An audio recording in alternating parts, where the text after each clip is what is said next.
Hi guys, welcome back to another video, and today we'll talk about the 20 most common genera of orchids according to ChatGPT and Google search.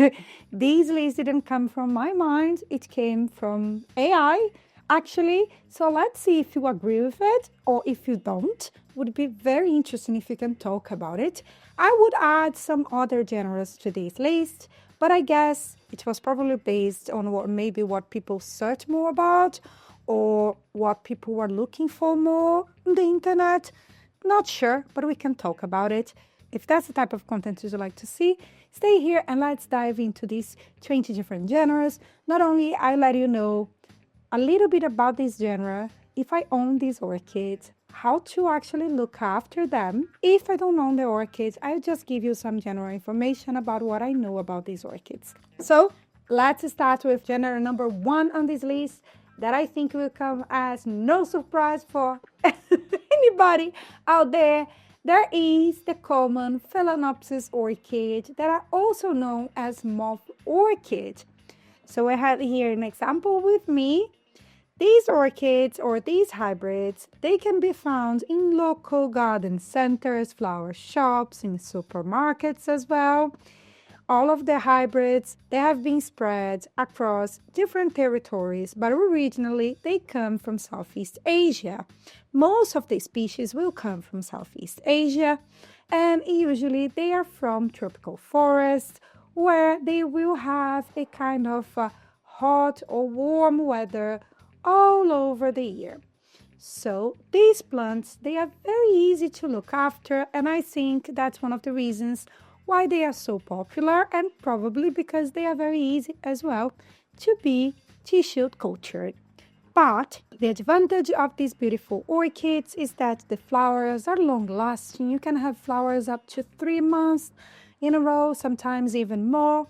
On top of that, as I said, they are pretty adaptable to different lighting, so you can actually add it to a windowsill and it keep growing, and will push out flower spikes if you do have a little differentiation between night and day temperature when it's closer to winter. These plants will also not be the most difficult ones when it comes to watering. They have very thick roots, so if you pot them up epiphyte orchid mix, they should be fine. They are not very demanding in terms of humidity. So as I said, they are very adaptable and they are amazing for our home, our indoor space. And they also have beautiful blooms in a multitude of different colors, and some of them are fragrant as well. For these reasons, Phalaenopsis orchid is genre number 1 in this list, and definitely I was expecting it to be, because we can definitely see it everywhere. So let me take this beauty out of the way. It's very perfumey.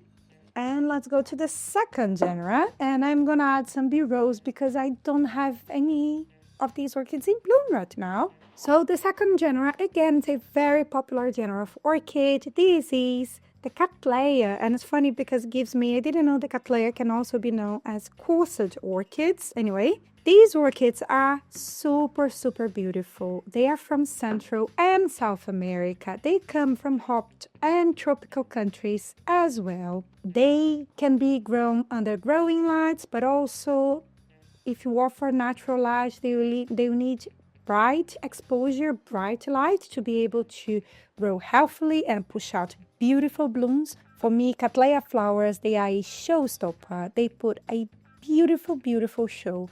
Some of them will have super large and fluffy blooms. Others will put out smaller blooms. Some of them will have waxy flowers. And if you want to talk about a wide range of colors in terms of flowers, Cattleya will definitely give that to you. I think they are not difficult to grow, but I don't think they are as adaptable as Phalaenopsis. They will need the bright space. They will need to dry out very well between watering. So for this reason, do your research before you buy your orchids. For all of these orchids, you always have to learn a little bit more about them. But they are very popular. I don't think you can find them, at least here in the UK.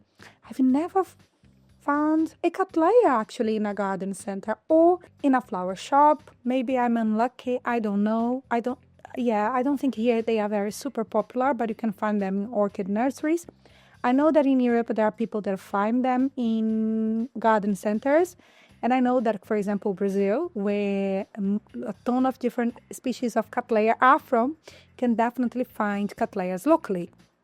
So depend where you are, but they are very popular orchids as well because the flowers are gorgeous, beautiful. Anyway, let's go to the next one because I can be here talking about these plants forever. The next genera, it's dendrobiums. There are so many different dendrobiums out there.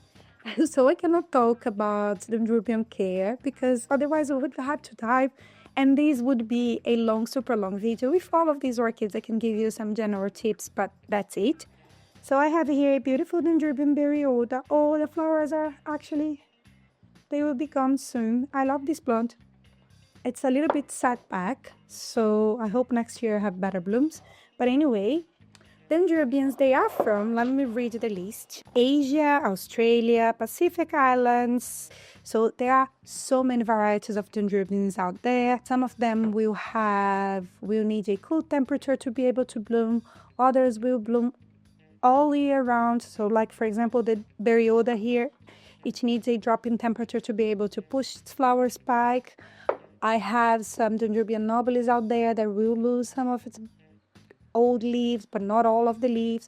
There are dendrobiums that will lose all of their leaves and they will be completely dormant during winter time. There are dendrobiums like Dendrobium phalaenopsis that are super active most of the year, and we will need some conditions that can be similar to cattleyas in terms of light. They are very different, but what makes them a unique genera, first of all of them, they had canes. These canes are capable of storing water. As I said, some of them can be epiphytes. The flowers, they are long-lasting as well. They can last like around a month, sometimes a little bit even more.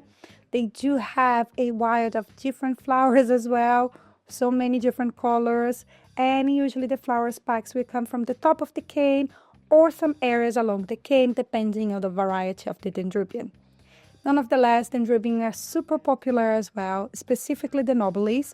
We can find them in garden centers, flower shops, orchid nurseries, and I don't think it's something that is specific to my territory because Brazil, they are very popular as well. In Europe, they are very popular. So I think I can say Dendrobium nobilis with Phalaenopsis, for me, it's one of the most popular orchids that I've seen selling around. But without further ado, let's go to the number 4. So number 4 is another popular orchid that we have in this list. That's Vanda orchids. So Vanda orchids, it's a big genre of orchids as well. I know that we are used to look at these big Vandas, but they're like neophynias now inside classified as Vandas. And we have so many other miniature to like medium-sized orchids that are classified as Vandas. So although we always think about the super large plant, there are others. There are Vandas, where they are from in the world. They are also from Asia and Northern Australia. Something important about Vandas, most of them are epiphytes, so we're going to see specifically with the big Vandas some very thick aerial roots that are able to attach to trees and tree trunks, and also to actually save some water. So you notice that not only the roots are thick, but the leaves are pretty thick as well. It's because they are able to store a bit of water. Nonetheless, these plants, usually speaking, not all of them, but usually speaking, they need some super bright light. They like to dry out between watering, and they are quite adaptable as well. The flowers are super long lasting. On top of that, they are beautiful, specifically when you have a big Vanda and you look at that beautiful massive flower. Oh my gosh, they are so gorgeous. Yeah, I love Vandas. I do have a couple of Vandas in my collection. I grow some of them under growing lights and other here behind me in this windowsill. So I offer some bright natural light. And because I live in the UK, for any reason, I am able to bloom them naturally exposed to natural light. But I do have a very bright window. So for some of these orchids that I'm mentioning here, we have to consider not only their size, but also the needs when we are growing them. Just to let you know, before I go to the next one, is that Vanda orchids you can actually find here where I live in garden center and flower shops, and also in orchid nurseries. They are, I would say, the big Vandas specifically, they are quite popular. So I think you can find them locally, but they tend to be expensive because of their size. Next orchids that I have here is the beautiful Oncidiums. I do have Oncidium in bloom right now. I have my beautiful cherry baby that is known as the chocolate orchid. They are from Central and South America. Oncidiums, also known as dancing ladies, because if you look at their flowers, they remind us of like little ballerines dancing. That's how that's what I imagine when I look at the flowers. I've seen many Oncidiums grow inside the Atlantic forest in Brazil, so I can definitely say that that's their environment. When you're walking, doing some trekkings, you can see them like attached to the trees, so that's where they grow. We have so many hybrids out there that we can definitely find Oncidiums locally in garden centers here as well, and also flower shops. Oncidiums, as I mentioned, usually they push out these flower spikes, super tall flower spike, full of small flowers. They are so cute, and some of them have strong perfumes. I do have an Oncidium sharing baby that is in bloom at the moment, but it is a massive plant, so I'm not going to remove from its macrame hanger. But the thing about these Oncidium is that some people think they smell like chocolate. We have Oncidium that smells like the fragrance resemble of vanilla, honey. So some Oncidiums are super fragrant, some of them will be even sweeter, and others will not have a super strong fragrance, but they are not difficult to look after. They are perfect as houseplants as well. They need some intermediate to bright light, depending on the Oncidium that you have. And the only difference is that they require a little bit more of watering, I would say, than some of the orchids that I mentioned before. They have very thin roots and very thin leaves as well. So some of them will be able to store a little bit more water when they have larger pseudobulbs, or they're a little bit less. So with all of our plants, we need to do our research, but they are popular, they are beautiful, and they push out a ton of tiny flowers, and they are able to bloom multiple times a year. So now let's go to number 6. So the number 6 is Paphiopedilum orchids. They are from Southeast Asia, and I do own many Paphiopedilums. You probably have seen some of them here. I've done some videos about Paphiopedilums. What I can tell you is that Paphiopedilums, they are very easy to look after, actually, in my opinion. They're a little bit different because they are semi-terrestrial or orchids, so they need a more retentive type of mix to be potted up. But more than that, they do super well when we grow them in intermediate light. For this reason, they are perfect for any flat, maybe even office space. The only difference with Paphiopedilum is that some of them will be like a slow grower, so you need to have to be very patient with them when you're growing Paphiopedilum. They might not be able to bloom all the time for you. Some of them you have to wait like for a year to be able to rebloom these plants. But on top of that, some of them will have beautiful leaves as well. And they are pretty popular orchids. As you can see, all of the list here is based on the most popular orchids. I think you get a little bit different when we go down the list. But you can find Paphiopedilums, in my opinion, here in gardens. Not my opinion. I've seen Paphiopedilum, I've bought Paphiopedilum in garden centers. I've never seen, I think, in flower shops, but they are pretty popular. Not in supermarkets though, but if you go to garden centers, you might find Paphiopedilums for sale, so you can buy for a very good price. And not only that, as I mentioned before, they are perfect houseplants. When they bloom, their blooms, for me, in my opinion, the Sleeper orchid has some gorgeous flowers out there. Not with super colorful though, so they will range more towards the white, greenish, brownish type of colors, but what they make up, like maybe they don't have the brightest color in the world, but they will have a super different shape. They have the large pouch, and I think they make up for it. So I love Buffy petals. Let's go to the next one. Number 7 is Cymbidium, another super popular orchid. So Cymbidiums are from Asia and Australia, and they can be grown in cool to intermediate temperature and super bright light. I've had a Cymbidium in the past. I used to grow my Cymbidium potted. It was a white, beautiful Cymbidium that I lost.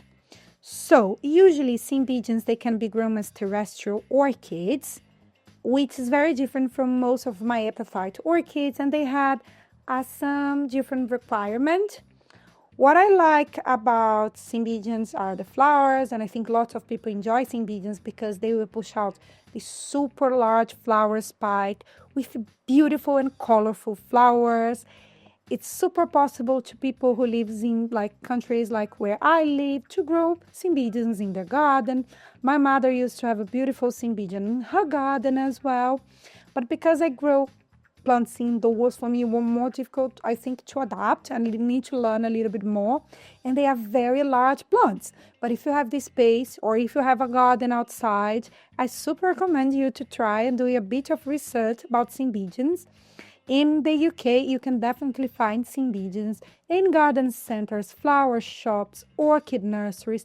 They are super popular orchids around here because the flowers, they are super long lasting.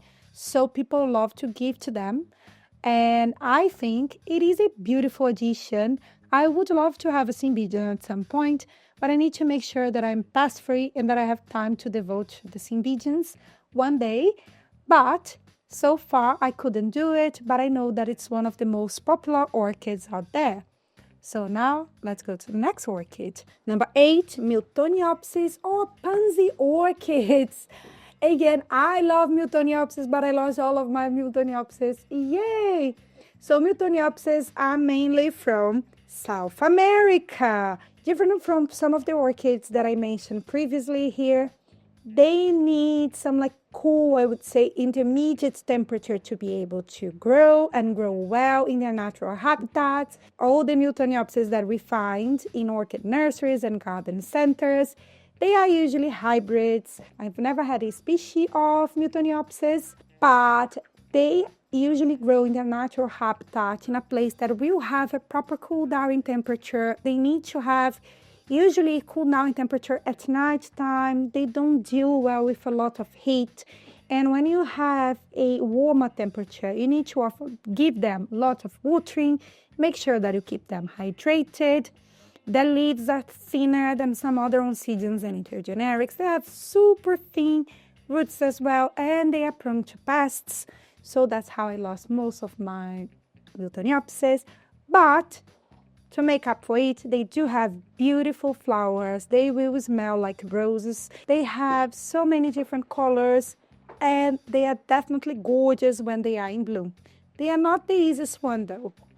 Now let's go to the next one. So now we're going to talk about our bulbos, bulbophyllum orchids. I do have some bulbophyllums. I managed to bloom one bulbophyllum. But okay, let's start telling you where they are from. Usually the tropics, most of the globes, we will have bulbophyllums. I've seen bulbophyllums growing attached to tree trunks in Brazil, and they were doing super well.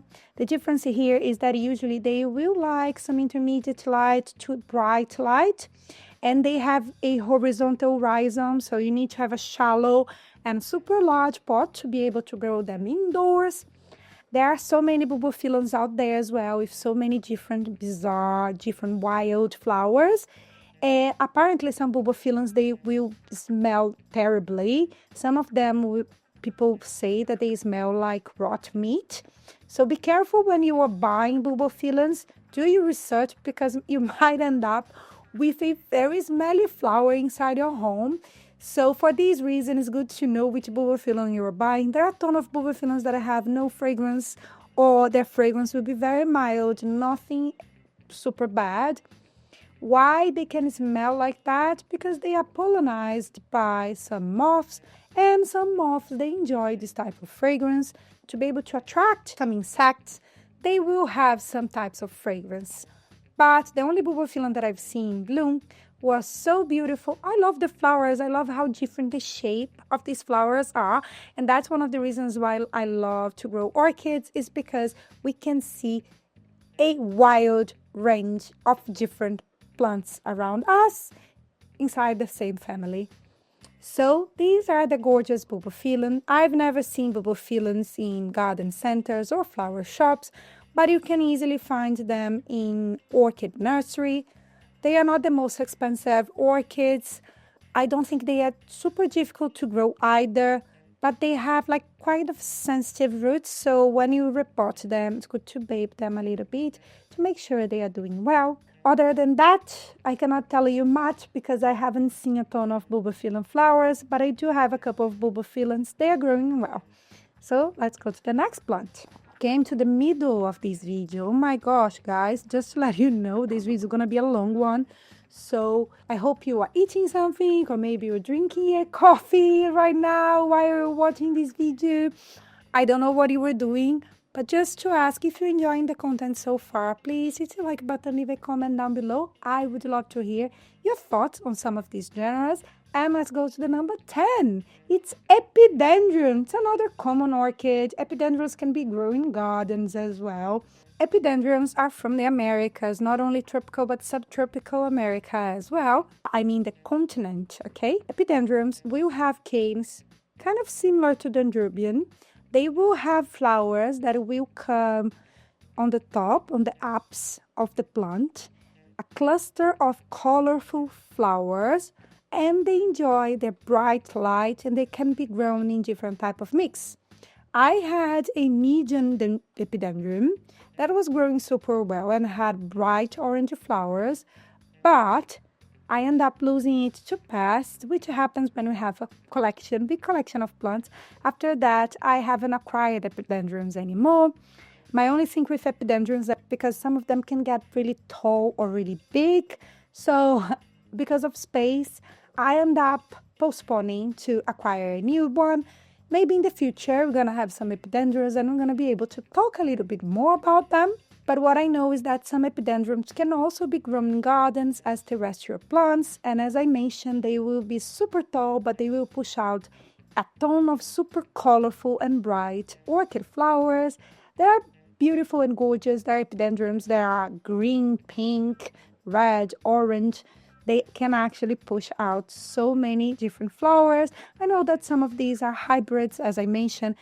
We hybridize so many of these orchids that we have a range of different flowers out there nowadays. I've never seen epidendrums for sale in garden centers or flower shops, only in orchid gardens where I live.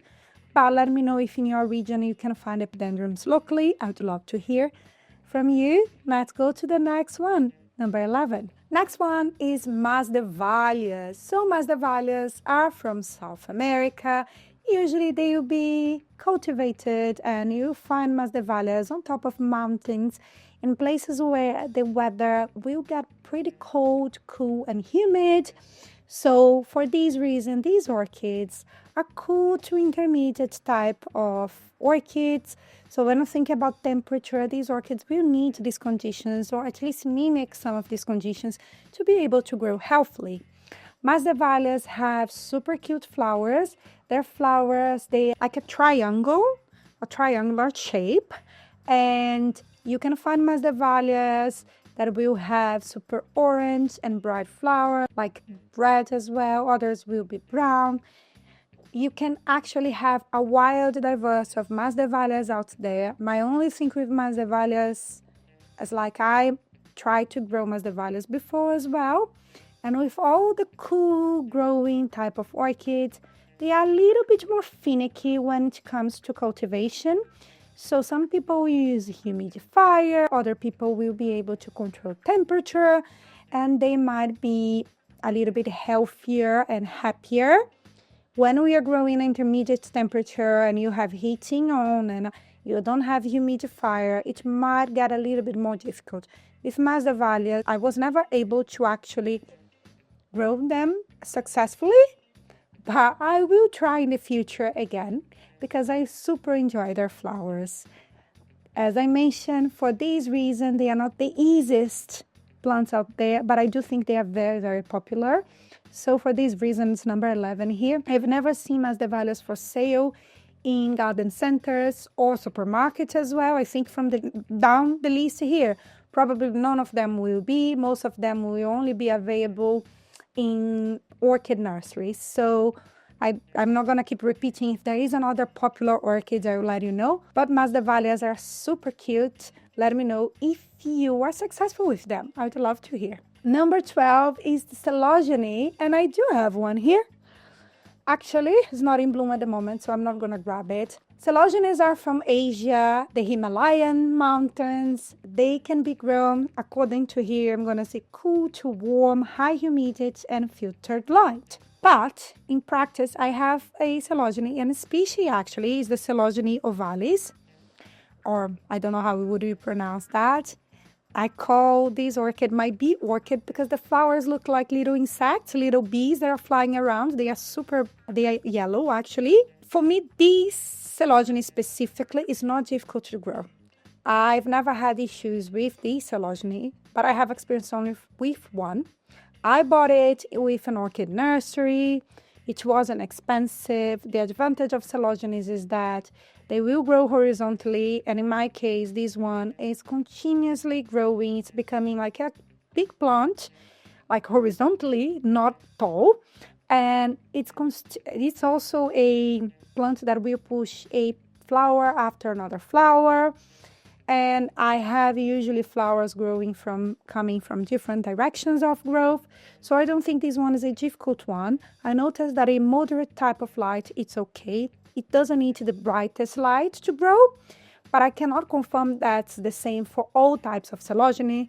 What they do have is like super thin leaves, but the ovalis one is quite easy. I've never had massive issues with pesticide. So I think this is a very easy species to look after. They are quite adaptable to my home environment. They deal well with intermediate temperature.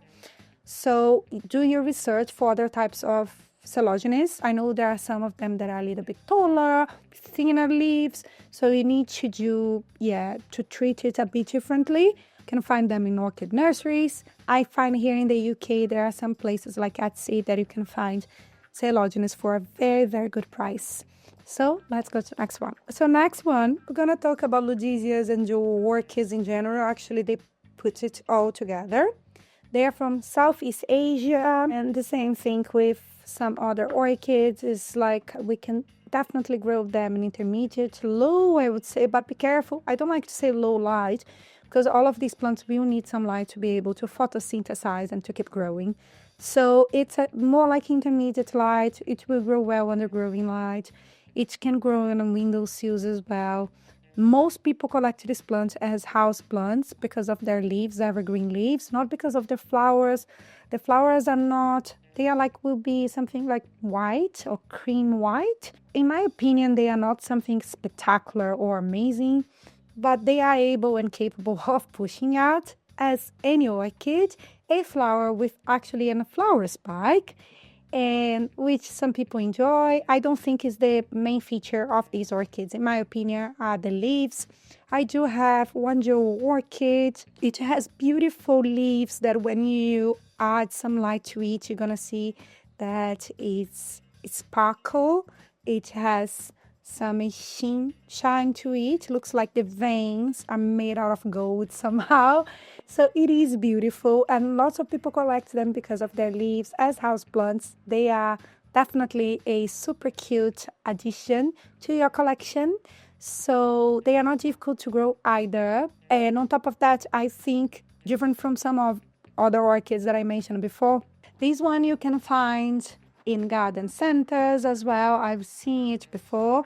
You can also find it in other houseplant stores out there, not only orchid nurseries, because lots of people will collect them as houseplants. So they are pretty easy to find, and if you can buy cuttings, it's going to be even cheaper. Anyway, let's move on to the next orchid. So next is Brassia. So Brassia is a genera of orchid from South and Central America. They are also known as spider orchids, and they need some bright light and intermediate temperature to be able to grow healthily. Brassias are one of these, for me, it's a mix of wild and elegant orchids. When you look at the flower, they actually resemble spiders. That's why we call them spider orchids. But I think because they have like these super long petals and sepals, for me, they are also elegant. You can actually find some Brassia hybrids in garden centers here in the UK, but for you to be able to find Brassias, you need to go to orchid nurseries.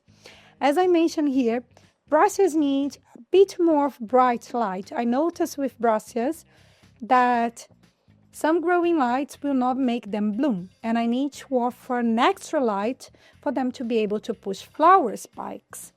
So if your Brassia is not blooming for you, maybe light can be the reason behind it. More than that, I will give my Brassias the same care that I give my Oncidiums. Lots of watering when they dry out.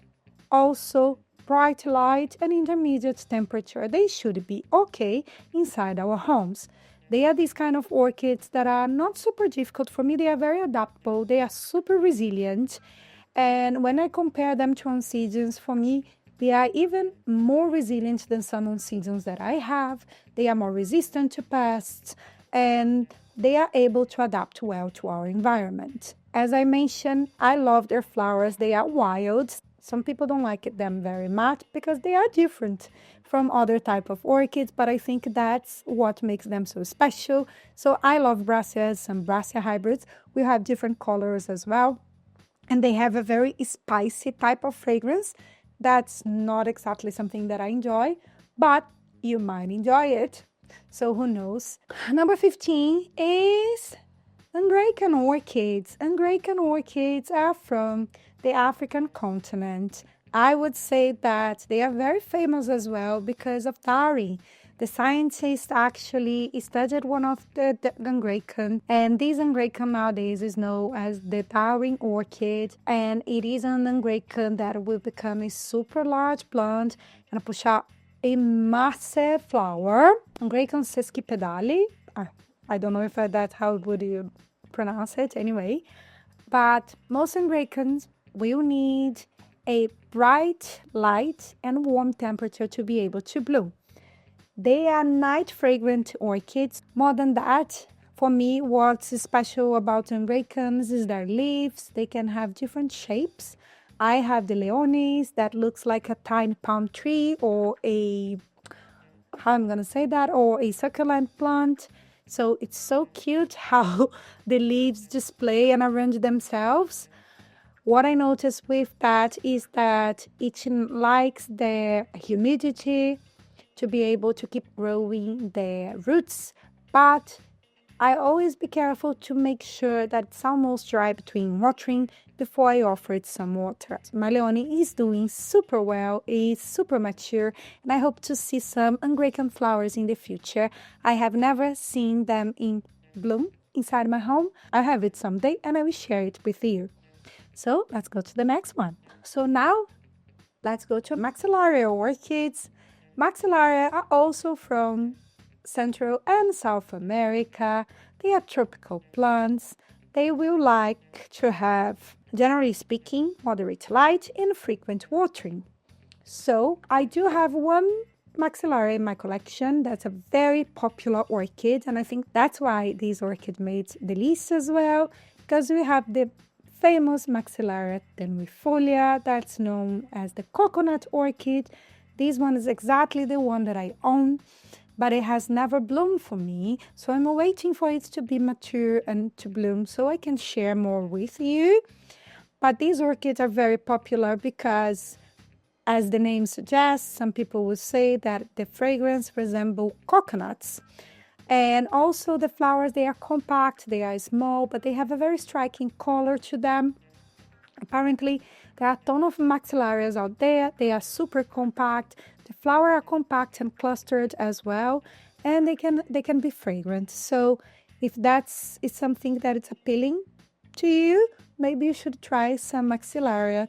I also never found maxillarias here in garden centers, so you need to go to an orchid nursery to be able to acquire one. Now we're gonna see an orchid here that I have zero experience with and I know very little apart from pictures. That's the gongora. The gongora is from Central and South America and it enjoys high humidity and indirect light. So what I know about the gongora is the same thing that it's here, is that they have these super striking flowers and they will be hanging flowers. I don't know if they grow through the basket and then instead of growing upwards, they will grow downwards and they will have these hanging flowers around. That's everything that I know about the gongora, and I think they are also known as dragon orchids. If I'm not mistaken, you can correct me down below. You probably know more about gongora than what I know. I've never had a gongora in my collection, so I know very little about them because I think for me the challenge with gongoras would be not only the high humidity part, but growing in a basket or actually creating a space for the gongora to be able to bloom. I would have to hang it here and I don't have space to hang more plants. For this reason, I've never tried a gongora. Also, it's not a super popular orchid that you find everywhere, but you definitely find gongoras in orchid gardens. So let me know if you own one and let me know if you enjoy its flowers and if it's definitely an orchid that I should add to my collection. I would love to hear. Next orchid, next genre of orchid in this list is Lycaste. So, I love Lycaste. For some reason, every time I see pictures of Lycaste, I'm like, I want to have a Lycaste. I want to have a Lycaste. I managed to buy 2 or 3 Lycaste and Lycaste hybrids. I lost all of them because usually they are very expensive. It's the one with beautiful large flowers where I live in orchid nurseries. They are very expensive. So I was never able to actually fully mature a Lycaste and actually bloom and rebloom a Lycaste. I do have one here from Orchid Garden, but it was a seedling. I don't think this one will survive. It's the only orchid from that haul that I think I will probably lose. So I don't think I'll be able to see Lycaste in bloom anytime soon. But talking about it, where Lycaste are from, they are from Mexico, Central and South America, and usually they are cool to warm type of orchid, and they will need, I think they have different needs. Some like us will lose all of their leaves, so they will probably need less watering when they shade their leaves. Other like us will keep their leaves on and will be able to keep blooming and reblooming. You can correct me down below, but I know there are some differences according to the type of Lycaste that you have, and also there are differences among flowers. Some of them will have larger flowers, other of them will have like a smaller flowers, and you have different colors as well. What I like about these is exactly the flowers. I think they are so different, and for this reason I'd like to have some Lycaste one day, but I don't own any at the moment, so I cannot give you proper tips, but do your research. I think the flowers are amazing. So now we come to another genre of orchids that I know almost anything about. That's the Stanhopea. So Stanhopea from Central and South America, and they need to receive high humidity, indirect light, and frequent watering. Stanhopean, like gongoras, they are this type of orchid that it will grow, like the flower spike will grow downwards. So most people will have them in baskets. So the flower spike can be able to actually poke through the mix and grow downwards and actually bloom for you. I think the flowers are gorgeous, and I think if you have this space for it and be able to actually hang the gongoras and Stanhopeas around your house, they look gorgeous and super wild as well. I imagine they are fragrant, aren't they? I don't know. As I told you, I know almost anything about this genera, but I think it's super fun to discover a little bit more about them as we go along, and that's the beauty of orchid. Let me know if you have an Stanhopea in your collection. I own any. I've never had experience with it, not even with some hybrids, not even with seedlings. So it's something very new for me. I don't know how adaptable they are to home environments. I'd like to know if you grow them indoors. That would be something maybe good for the community. But talking about Stanhopeas and Gongoras, let's go to the last one in this list. So it's the longest video that I've recorded in a while. The last orchid here is Dracula orchid. So these orchids are from South America and they are definitely cool growing type of orchids. Draculas are very famous orchids because of its flowers. Some people say that they resemble monkeys, or they look like little monkey faces. I've seen Dracula in garden centers for sale, the ones that I visited in person. Not garden center, I'm sorry, in orchid nurseries. I've seen Draculas in orchid nurseries, and I can say they are very cute in person. However, I've never tried one because they have very specific requirements. As I mentioned, they are cool growing, so they need a drop down in temperature, they need high humidity. So people that grow Draculas, usually they will have a proper space for these plants because they are not as adaptable as Phalaenopsis, for instance. So for this reason, I didn't want to spend money and actually lose the plant. I've done that with other orchids, but never with Dracula, because I think it's going to be almost impossible to grow Draculas inside my flat. For this reason, I have never tried, but if you have space for cool growing orchids, if you want to try, go for it. I'm sure you'll find different varieties in orchid nurseries. I didn't do it because of my own life routine, and I knew that I wouldn't be able to cope with it. The flowers are definitely cute. And what I know about Draculas is that you definitely need to offer a cool down temperature, keep them moist, keep the humidity high around them. Be careful when it's too hot, so they might suffer a little bit. With all the cool growing orchids, usually they are a little bit more finicky, a little bit more difficult for us to grow them inside our homes. And with that, I conclude this video with this top 20 genera of orchids. Let me know if you would include any other genera in here, which other genera of orchid you grow inside your home, inside your flat. Also, if you have experience with these orchids, which one are your favorite? I'd love to hear from you. I've already told you my opinion about most of them, the ones that I grow, the ones that I've never tried. So you probably know a lot about my own experience, so let me know a little bit more about yours. And that's it. I hope to see you next time. If you enjoy this type of content, please hit the like button, leave a comment down below. There are some affiliated links here as well. And if you're feeling a little bit extra, there is a super thanks. But the most important thing, to subscribe to my channel and like this video if possible. That's it. See you next time. Bye-bye.